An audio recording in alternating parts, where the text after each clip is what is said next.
Hello everyone, welcome back to our Glow For It YouTube channel.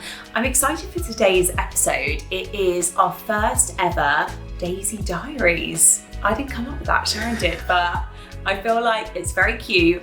And essentially what the plan is for this series and the episode today is a little bit more of a deep dive into the behind the scenes of running a business, setting up a business, lessons learned.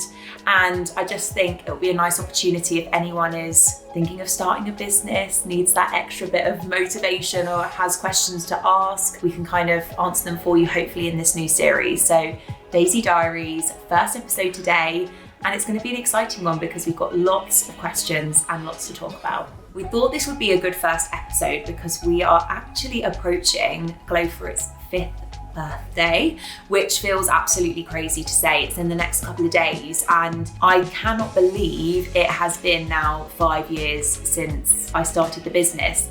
And I think it doesn't quite feel like 5 years because for so long I was running it as a side hustle on my own. Those early days I was packaging the orders myself. So really to me as like an established business, I would say it feels more like we're about to celebrate our 2nd birthday, but we are now officially 5 years down the line. And I saw a fact quote recently that 90% of businesses failed in the first 5 years. So the fact that we're about to celebrate this 5th birthday is a huge milestone. So lots of lessons learned and I'm excited to answer some of the questions. Getting into it, first question is about me back then. So I guess how things were at the start, how I was as a person 5 years ago compared to now. So I would say for me, the biggest thing was naivety and lack of experience. And I do think that was a blessing, but I was extremely naive. I really had no idea what I was getting into. And I think if I was to start a business today, I would have a lot of lessons in kind of the best way to do that and to have the biggest impact possible. Come this way, Ox. He's sulking with me.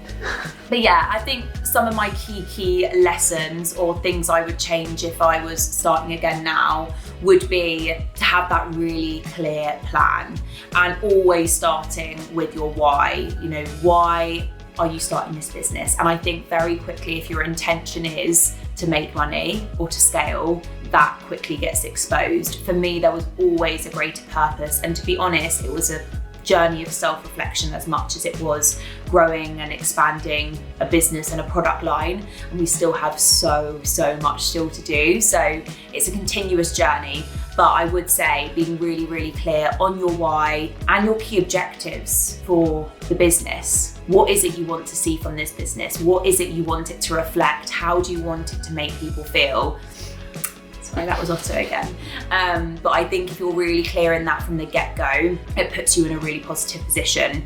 So again, sorry, thinking back to me then, I was definitely naive. I had no idea what I was taking on, but I was also energetic. I was excited. I think the world was full of possibilities and potential, and I think that's something people lose along the way, and it's really important to hold on to that because there is still so much room for growth for Glow For It, and that excites me still to this day, 5 years later. Looking now at the main differences between who I was then to who I am now, I would say as a person, the biggest difference is my confidence. I would say growing this business has really built my confidence as a person. I think when I first started, I was almost looking to kind of fill a hole and a gap I felt within myself, which was that sense of confidence and not really know who I was or who I wanted to be.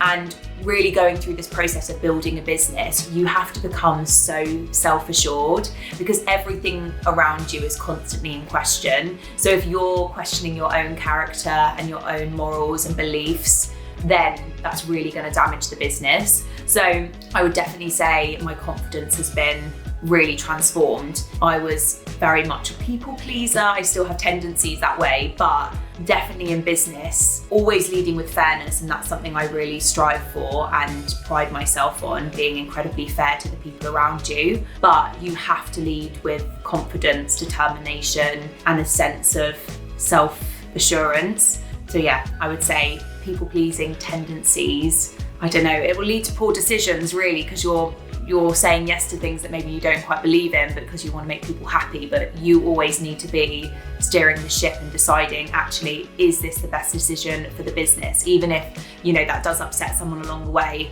So yeah, two key differences. And I guess in general talk, the differences between the business then and now. Obviously, when we started, I was running the business from my parents' kitchen. I was working a full-time teaching job, running the business until the early hours of the morning, getting friends in to help me pack orders, going live myself every single day because I didn't have a team to do it. So yeah, fast forward 5 years later, and I think I heard it on a podcast recently, but like looking through life through a lens of success can be really damaging because there was so many ups and downs and such a grind through that process. But now today we obviously have our office, we've got a team of 9 now, which is amazing, and we're looking to expand that even further. We have a live studio, a team of live presenters. We have a range of products. When I first started the business, it was just with our Hero Lash Serum. So now to be diversifying away from that one Hero SKU is really, really exciting for me. So yeah, we're in a very different position, and it's I hate to say the word proper business, but we are now an established brand, whereas at the start I was a 20-year-old girl kind of experiencing this crazy journey on my own. So yeah, big changes. Okay, sorry, we've got a bit more comfortable now because there's still some more questions to go, but the next one is the first time I thought I made it. I have 2 answers for this. The first time I had a real pinch me moment was actually when we won an award. And now reflecting on that, that's obviously a huge piece of external validation to win an award, but the reality is that they actually don't mean anything at all. So it's obviously great to have that recognition within the industry, and the award we won, that first moment for me was when we won the TikTok Ad Award, and really it was because we were up against some huge brands like Amazon and Rimmel London, and we were recognised for that. And then as part of our prize, we were flown out as a team to Amsterdam to compete in the grand finale across Europe. And even then in the finale, we were up against Burger King was one of them. It was ridiculous, but it was a real pinch me moment that actually we're kind of a player in that same game, and not because we are at the scale of these huge brands, but because we are using this platform, TikTok, to have real impact. And that was being recognised. So that for me was a really exciting moment to be able to network and make contacts that had years and years of experience compared to me. But yeah, I just remember when I won that award thinking everything would change, and the reality is the next day you go back into the office and yes, everyone's kind of around you is really excited that you've been recognised, but it's not gonna get your product stocked somewhere, and it's not gonna take your sales to a whole new trajectory. So I think naively I thought that would change a lot, but really it was a piece of external validation that really meant a lot to me. And I would also caveat that by saying I still don't think we've made it. The journey is continued. So I think never at these points did I think I'd made it, but it was really for me to start recognizing that the business was really taking shape. People in the industry were becoming aware of us. So those were big moments. But my other one was when we launched into Boots. And that was a real big moment for the business, but also me as a person. I think Boots has been on my mood board for the last 3 years as a dream retailer. And yeah, the fact that that partnership has been so positive as well, and we've had incredible opportunities since launching into Boots and met a whole new kind of demographic and audience of customer. Yeah, it's been a really amazing journey. So I don't feel like I've made it by any stretch of the imagination, but those were 2 moments that really stand out, oh wow, this is now being recognised by other people as well as just me from the sidelines constantly being come on, go for it. So yeah, this is a difficult one. The next question is the biggest learning curve over the 5 years. Now, the reason I find this difficult is because there's been a lot. My answer for me personally, and this is viewing myself as a leader of a team, the more priority you put on your own well-being, mental health, the stronger you can be as a leader to other people. And I think I've really had to learn the hard way that like investing in myself, taking the time to make sure that I'm in the best space possible, to put the brand in the best space possible, it needs to be that priority. And I think it's very easy to continuously be working, to not really be taking the time to reflect and make sure you're bettering yourself as an individual and as a person. So yeah, I've definitely learned that. I take a lot of time. I've got a lot of mentors. I speak to a lot of people to make sure personally I'm in a good space, so that within the team I can be, you know, the strongest leader that everyone deserves. Other learning curves. I would say in the early days, my naivety played a real big kind of strength, but equally not everyone has your best intentions. Not everyone is going to believe in your brand as much as you do, and it's quite exhausting to try and make people believe in that. But you will quickly spot the people around you within your team who are part of that vision and who truly are ready for that ride and that journey. So I think when you spot those people, it's really important to embrace them and bring them along. It's not something that can be taught, I don't think. And Glow For It is definitely not the place where you come in, you clock off, and that's it. Like, the team are genuinely so invested in that end goal, because we're also clear on what that's going to be and what that's going to do for the industry. So that would be a lesson. And my other, I guess, key lesson is just always staying true to yourself. I think definitely in the early days, I really took on a lot of advice from external people who didn't truly know what Glow For It was or what I wanted it to be. And they may have been coming at that from previous experience at huge brands, and we were a small startup looking to really authentically engage with our audience, unlike what other people were doing. So just be careful in the advice you take, because I think ultimately no one knows your business better than you do. And yes, advice is amazing, but just always double check with yourself.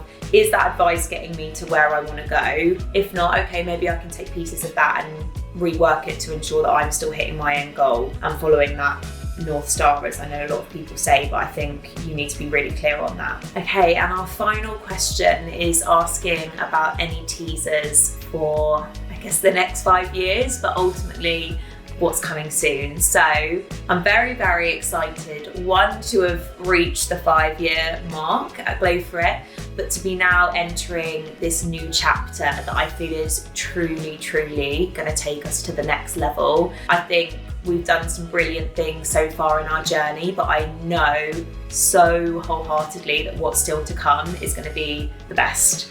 And I feel like we've now got the people in place to facilitate all of these crazy ideas I have, but to make them come to a reality and to make sure that we're giving our community the best products, service, content possible. I'm excited to see it all come together, but the next piece of newness is going to be the launch of our cleansing balm. Now, this is a project that has been in the works for coming up to 2 years now. I'll do a whole nother video on the cleansing balm itself, but this is really the next chapter for Glow For It as we begin to explore skincare. And it's a whole new trajectory, a whole new avenue and chapter for the brand and the business and myself. And it's something that I'm so passionate about. If you know me, I am a skincare girly through and through. I have so many steps in my skincare routine just because I genuinely adore doing it every single morning and evening. And this is the first product that is going to be launching very, very soon. I can't even tell you how many formulas we went through. And I know I say this a lot because we put so much work into our products, but we have smashed it.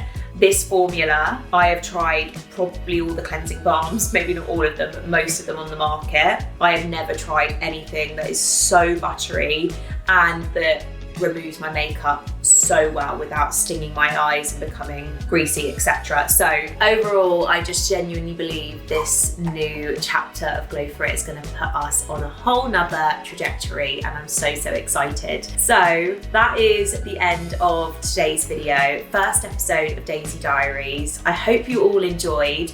Please leave any questions you have that you want me to answer. It could be about founding a business or even running a team, literally anything. But I think it's going to be an exciting little journey to go on together.